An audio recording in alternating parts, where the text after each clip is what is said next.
नमस्कार मित्रों। अगर ईश्वर सच में हैं तो तुमने अभी तक उसे क्यों नहीं पाया? क्या कभी ऐसा हुआ है कि आप भीड़ में खड़े हों, सब कुछ होते हुए भी भीतर एक अजीब खालीपन महसूस हो, जैसे कुछ बहुत जरूरी चीज छूट गई है, लेकिन समझ नहीं आता कि वह क्या है। शायद वही खालीपन इस पूरी यात्रा की शुरुआत है, क्योंकि जीवन की सबसे बड़ी खोज हमेशा वहीं से जन्म लेती है जहां मनुष्य यह स्वीकार कर लेता है कि जो दिख रहा है वह पर्याप्त नहीं है। एक छोटा सा बालक जिसकी आंखों में साधारण सपनों की जगह एक अजीब सी गहराई थी, जो खेलते खेलते अचानक कहीं खो जाता था, जैसे किसी और दुनिया की याद उसे बुला रही हो। यह कोई कल्पना नहीं, यह उस चेतना का संकेत है जो इस धरती पर आते ही अपने असली घर को भूल नहीं पाती। वही बालक आगे चलकर परमहंस योगानंद बना। लेकिन यह कहानी किसी महान व्यक्ति की बनने की नहीं है। यह कहानी उस आग की है जो हर इंसान के भीतर छिपी हुई है, बस जागने का इंतजार कर रही है। बचपन से ही उनके भीतर एक सवाल जलता रहता था, भगवान कहाँ है? यह सवाल साधारण नहीं था, क्योंकि ज्यादातर लोग यह सवाल पूछते नहीं, मान लेते हैं, और जो मान लेता है वह कभी जान नहीं पाता। लेकिन जो पूछता है, जो भीतर से बेचैन होता है, वही एक दिन दरवाजे तक पहुंचता है। यह बेचैनी ही असली प्रार्थना है। मंदिरों में झुकना प्रार्थना नहीं है, भीतर की आग ही प्रार्थना है। वह बालक मंदिरों में गया, संतों के पास गया, उसने मंत्र सुने, कहानियां सुनी, लेकिन हर बार कुछ अधूरा रह जाता था। जैसे कोई आपको मिठास के बारे में समझा रहा हो, लेकिन आपने कभी स्वाद न चखा हो। शब्द कभी अनुभव नहीं बन सकते, और यही वह बिंदु है जहां से असली खोज शुरू होती है। क्योंकि जब शब्द टूटते हैं तब सत्य की झलक मिलती है। धीरे धीरे यह साफ होने लगा कि उसे कोई रास्ता नहीं चाहिए, उसे अनुभव चाहिए। उसे किसी धर्म की मान्यता नहीं चाहिए, उसे सत्य चाहिए। और यही वह क्षण होता है जब जीवन आपके लिए बदलना शुरू करता है, क्योंकि अस्तित्व हमेशा उसी को रास्ता देता है जो सच में खोज रहा हो। ओशो कहते हैं, जब तुम्हारी प्यास सच्ची होती है तो पूरा अस्तित्व तुम्हारी ओर चल पड़ता है, और फिर एक अजीब सा खिंचाव शुरू होता है, जैसे कोई अदृश्य शक्ति आपको कहीं बुला रही हो। आप नहीं जानते कि कहां जाना है, लेकिन भीतर एक दिशा महसूस होती है। योगानंद के साथ भी ऐसा ही हुआ। वह कई संतों से मिले, कई आश्रमों में गए। कुछ अनुभव चमत्कारी लगे, कुछ रहस्यमय, लेकिन दिल कहीं टिकता नहीं था, क्योंकि सच्चा गुरु चमत्कारों से नहीं पहचाना जाता। सच्चा गुरु आपकी चेतना को छू लेता है। और फिर वह क्षण आया, एक साधारण दिन, एक साधारण रास्ता। लेकिन जीवन कभी कभी सबसे असाधारण घटनाओं को साधारण क्षणों में छिपा देता है। उनकी नजर एक व्यक्ति पर पड़ी, और जैसे समय रुक गया। कोई परिचय नहीं हुआ, कोई सवाल नहीं पूछा गया, फिर भी भीतर से एक आवाज आई, यही है, यही वह है जिसे मैं खोज रहा था। वह थे स्वामी श्री युक्तेश्वर गिरी। गुरु से मिलन शब्दों में नहीं समझाया जा सकता। यह ऐसा रिश्ता होता है, यह ऐसा होता है जैसे कोई बहुत पुराना रिश्ता अचानक याद आ जाए, जैसे आप पहली बार नहीं मिल रहे बल्कि हजारों जन्मों के बाद फिर से मिल रहे हैं। उस क्षण में कोई तर्क नहीं चलता, सिर्फ एक गहरी शांति उतरती है और वहीं से असली शिक्षा शुरू होती है। लेकिन यह शिक्षा वैसी नहीं थी जैसी हम सोचते हैं। यहां कोई ज्ञान नहीं दिया गया, यहां अहंकार को तोड़ा गया, क्योंकि जब तक मैं है तब तक सत्य का प्रवेश नहीं हो सकता। गुरु ने उन्हें ध्यान सिखाया, लेकिन ध्यान से पहले उन्हें स्वयं को छोड़ना सिखाया। यह सबसे कठिन है, अपने आप को छोड़ना। हम सब कुछ छोड़ सकते हैं, लेकिन अपने मैं को पकड़ कर रखते हैं, और यही सबसे बड़ा बंधन है। धीरे धीरे योगानंद उस प्रक्रिया में उतरने लगे जहां मन शांत होने लगता है। शुरुआत में विचार आते हैं, भागते हैं, उलझाते हैं, लेकिन अगर आप टिके रहते हैं तो एक समय आता है जब विचारों की भीड़ छटने लगती है, जैसे कोई नदी धीरे धीरे शांत झील में बदल रही हो। और उसी शांति में पहली बार आप खुद को सुन पाते हैं। ध्यान कोई करने की चीज नहीं है, यह होने की अवस्था है। जब आप कुछ नहीं करते तब कुछ सबसे गहरा घटता है। योगानंद इसी अवस्था में उतर रहे थे और एक दिन अचानक कुछ ऐसा हुआ जिसे शब्दों में बांधना लगभग असंभव है। उन्होंने महसूस किया कि वह शरीर नहीं है, यह शरीर तो बस एक माध्यम है। असली मैं कुछ और है, कुछ जो ना जन्म लेता है न मरता है। वह अनुभव ऐसा था जैसे एक छोटी सी बूंद अचानक समझ जाए कि वह सागर है। कोई सीमा नहीं बची, कोई अलगाव नहीं रहा, सिर्फ एक व्यापक चेतना जो हर जगह फैली हुई है। उस क्षण में भगवान कोई कल्पना नहीं रहे, वह अनुभव बन गए। और यही इस पूरी यात्रा का सार है। भगवान को मानना नहीं, भगवान को जानना। लेकिन यहां एक गहरी बात समझने की जरूरत है। यह सब किसी चमत्कार से नहीं हुआ, यह एक विधि से हुआ, एक विज्ञान से, जिसे क्रिया योग कहा जाता है।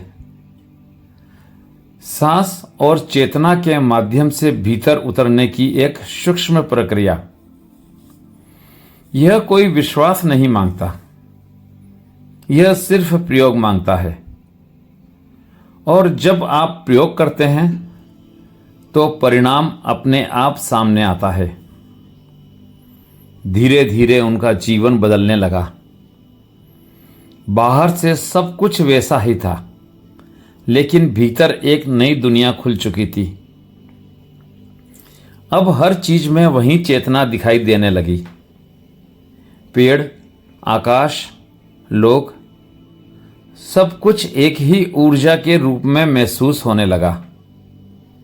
और यही वह बिंदु है जहां आध्यात्मिकता जीवन से अलग नहीं रहती, बल्कि जीवन ही आध्यात्मिकता बन जाता है। अब उनके लिए यह यात्रा सिर्फ व्यक्तिगत नहीं रही थी, यह एक संदेश बन चुकी थी, एक अनुभव जो बांटा जाना चाहता था, लेकिन अभी बहुत कुछ बाकी था। अभी गहराई में उतरना बाकी था। अभी उस विज्ञान को पूरी तरह समझना बाकी था। और सबसे महत्वपूर्ण, अभी उस सत्य को दुनिया तक पहुंचाना बाकी था जो उन्होंने जाना था। क्योंकि जब कोई सच में जान लेता है तो वह चुप नहीं रह सकता। सत्य का स्वभाव ही है फैलना, और जो उसे जान लेता है वह सिर्फ एक माध्यम बन जाता है। और यहीं से वह यात्रा एक नए मोड़ पर प्रवेश करती है, जहां अनुभव और गहरा होने वाला है, जहां रहस्य और खुलने वाले हैं, और जहां एक इंसान सिर्फ सीकर नहीं रहता बल्कि एक प्रकाश बन जाता है। और जब एक सीकर प्रकाश बन जाता है तब उसकी यात्रा सिर्फ उसकी नहीं रह जाती, वह पूरी मानवता की यात्रा बन जाती है। अब परमहंस योगानंद के भीतर जो घट रहा था वह सिर्फ व्यक्तिगत अनुभव नहीं था, वह एक ऊर्जा थी जो फैलना चाहती थी। जैसे कोई दीपक जलता है तो अपने आप ही रोशनी चारों ओर फैलने लगती है, वैसे ही जब चेतना में प्रकाश आता है तो वह सीमित नहीं रहता। धीरे धीरे उनकी साधना गहरी होती गई। ध्यान अब प्रयास नहीं रहा, स्वभाव बन गया। जैसे सांस अपने आप चलती है वैसे ही ध्यान उनके भीतर बहने लगा। और इसी भाव में उन्होंने उन अनुभवों को छुआ जिनके बारे में आम आदमी सिर्फ कहानियां सुनता है। शरीर अब एक सीमित पहचान नहीं रहा था, वह एक उपकरण बन गया था, एक माध्यम जिसके जरिए चेतना स्वयं को अनुभव कर रही थी। कभी कभी वह उस अवस्था में पहुंच जाते जहां समय रुक जाता, न अतीत रहता न भविष्य, सिर्फ एक शुद्ध वर्तमान जिसमें सब कुछ समाया हुआ है। यही वह अवस्था है जिसे ऋषियों ने समाधि कहा है, लेकिन इसे शब्दों में समझना वैसा ही है जैसे कोई अंधे व्यक्ति को रंग समझाने की कोशिश करे। यह जानने की चीज नहीं, यह होने की अवस्था है। और इसी अवस्था में उन्होंने देखा कि जीवन और मृत्यु दो अलग अलग चीजें नहीं हैं, यह एक ही धारा के दो छोर हैं। जैसे लहर उठती है और फिर समुद्र में विलीन हो जाती है, वैसे ही जीवन उठता है और फिर उसी अस्तित्व में लौट जाता है जहां से आया था। डर सिर्फ इसलिए है क्योंकि हम खुद को लहर मानते हैं, समुद्र नहीं। ओशो कहते हैं, जिसने अपने भीतर के सागर को जान लिया उसके लिए मृत्यु सिर्फ एक घटना रह जाती है, कोई भय नहीं। योगानंद उसी सागर को जान चुके थे। अब उनके अनुभवों में वह गहराई आ चुकी थी जहां साधारण और असाधारण के बीच की रेखा मिट जाती है। उन्होंने ऐसे संतों से मुलाकात की जो वर्षों से बिना भोजन के जीवित थे। ऐसे योगियों को देखा जो अपने शरीर को इच्छानुसार त्याग कर सकते थे और फिर वापस आ सकते थे। लेकिन इन सब चमत्कारों के बीच एक बात स्पष्ट होती गई, यह सब लक्ष्य नहीं है, यह सिर्फ रास्ते के संकेत हैं। क्योंकि असली चमत्कार यह नहीं कि कोई हवा में उड़ सके, असली चमत्कार यह है कि कोई अपने भीतर के अंधकार से मुक्त हो जाए।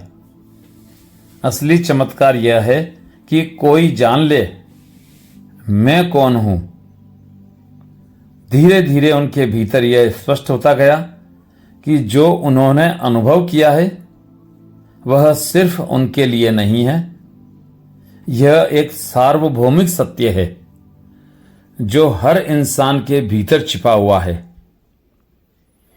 फर्क सिर्फ इतना है कि कुछ लोग उसे खोजते हैं और कुछ लोग जीवन भर उससे अनजान रहते हैं, और यहीं से उनकी यात्रा एक नए आयाम में प्रवेश करती है। अब वह सिर्फ एक साधक नहीं रहे, वह एक दूत बन गए, एक ऐसा माध्यम जिसके जरिए पूर्व की प्राचीन आध्यात्मिक धारा पश्चिम की ओर बहने वाली थी। जब परमहंस योगानंद पश्चिम की ओर गए तो यह सिर्फ एक भौगोलिक यात्रा नहीं थी, यह दो दुनियाओं का मिलन था। एक जो बाहर की दुनिया को जीत चुकी थी और एक जो भीतर की दुनिया को जान चुकी थी। पश्चिम के पास विज्ञान था, तकनीक थी, प्रगति थी, लेकिन भीतर एक खालीपन भी था, और योगानंद उस खालीपन को भरने के लिए नहीं बल्कि उसे समझाने के लिए आए थे। उन्होंने वहां लोगों को बताया कि जो तुम बाहर खोज रहे हो वह भीतर है। जो सुख तुम वस्तुओं में ढूंढ रहे हो वह तुम्हारी चेतना में छिपा है, और ध्यान उस दरवाजे की चाबी है जिससे तुम उस खजाने तक पहुंच सकते हो। उन्होंने सेल्फ रियलाइजेशन फेलोशिप की स्थापना की, लेकिन यह कोई संस्था नहीं थी, यह एक सेतु था, एक ऐसा पुल जो इंसान को खुद से जोड़ता है। उन्होंने क्रिया योग को दुनिया भर में फैलाया, लेकिन इससे किसी धर्म से नहीं जोड़ा, क्योंकि सत्य कभी किसी धर्म में सीमित नहीं होता। उनका संदेश बहुत सरल था, लेकिन उतना ही गहरा। तुम वही हो जिसे तुम खोज रहे हो, और अगर इस एक वाक्य को कोई समझ ले तो पूरी यात्रा समाप्त हो जाती है। लेकिन समझना यहां बौद्धिक नहीं है, अनुभवात्मक है। यह दिमाग से नहीं, चेतना से होता है, और इसी कारण बहुत लोग इसे सुनकर भी नहीं समझ पाते, क्योंकि वे सुनते दिमाग से हैं, जीते नहीं। धीरे धीरे उनकी उपस्थिति ही एक ध्यान बन गई। जो भी उनके पास आता वह सिर्फ शब्द नहीं सुनता, वह एक ऊर्जा को महसूस करता। जैसे कोई शांत झील के पास बैठता है तो खुद भी शांत हो जाता है, वैसे ही उनकी उपस्थिति में लोग अपने भीतर उतरने लगते थे। और फिर वह क्षण आया जब उनकी यात्रा अपने अंतिम चरण में पहुंची। लेकिन यह अंत नहीं था, क्योंकि जो व्यक्ति अपने भीतर के सत्य को जान लेता है उसके लिए कोई अंत नहीं होता। शरीर जा सकता है लेकिन चेतना नहीं जाती। उन्होंने अपने जीवन के अंतिम क्षणों में भी वही शांति, वही जागरूकता बनाए रखी जो उन्होंने पूरी यात्रा में अनुभव की थी। और फिर एक दिन उन्होंने शरीर को वैसे ही छोड़ दिया जैसे कोई पुराना वस्त्र उतार देता है, बिना किसी संघर्ष के, बिना किसी डर के। यह घटना एक साधारण मृत्यु नहीं थी, यह एक साक्षी का विलय था, उस अस्तित्व में जिससे वह कभी अलग था ही नहीं। और यही इस पूरी यात्रा का सबसे गहरा संदेश छिपा है। जीवन कोई समस्या नहीं है जिसे सुलझाना है, जीवन एक रहस्य है जिसे जीना है। तुम्हें कहीं और जाने की जरूरत नहीं है, तुम्हें कुछ बनने की जरूरत नहीं है, तुम्हें सिर्फ अपने भीतर उतरना है, उस जगह जहां सब कुछ पहले से मौजूद है। ओशो कहते हैं, तुम जो खोज रहे हो वह तुम पहले से हो, बस तुम्हें याद नहीं है। और यही इस पूरी किताब का सार है, यही योगानंद की पूरी यात्रा का सार है। यह कहानी तुम्हें कुछ नया नहीं देती, यह तुम्हें वही याद दिलाती है जिसे तुम भूल चुके हो। और अगर इस सुनने के बाद तुम्हारे भीतर भी एक हल्की सी प्यास जागी है, एक छोटी सी बेचैनी, तो समझ लेना कि यात्रा शुरू हो चुकी है। क्योंकि सत्य कहीं बाहर नहीं है, वह तुम्हारे भीतर बैठा हुआ इंतजार कर रहा है, बस तुम्हारे जागने का। इस यात्रा से अगर आपको भी कुछ ईश्वर का अनुभव हुआ हो, खुद का अनुभव हुआ हो, तो कमेंट में जरूर लिखकर बताएं। और पॉडकास्ट अच्छा लगा हो तो सब्सक्राइब करें, लाइक करें और शेयर करें। धन्यवाद।